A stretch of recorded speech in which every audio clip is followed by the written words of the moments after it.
Alright guys, so I'm back. I removed all the trays and everything from the top of the fridge, and as you can see I've been running some defrost cycles on it. So these holes are full of ice yesterday. I've been going in here, taking out the bottom tray, wiping it out. As you can see, this one's still full of ice. This one's still full of ice. We had ice all the way up here, the whole thing was full of ice. So this does not look good. There's like rust on here. I don't know how the heck I'm gonna get that out. Hopefully that I don't have to take that out. But I definitely need to take off these 3 screws. This, I believe, lifts up from here. I think there's another screw back here. Should be able to get that off.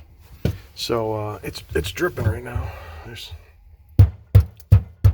definitely ice coming off. As you can see, it's just packed full of ice back here. But hopefully with the tips and tricks that I found from some service bulletins and some other people online, service technicians, that gave some tips, hopefully we can get this thing finally fixed and have some ice cold milk, because that's how we figured out something was wrong, because the milk was just not getting cold. And you know, nobody wants that. Nobody wants their food going bad. So I'll be back. Let me get the screwdriver. I'm going to start taking this apart. You don't have to take out the bottom. I took off this flip top thing because it made it easier to take that out. The water goes to the bottom as it's dripping, and it makes it easier to just clean it up. So I'll be back.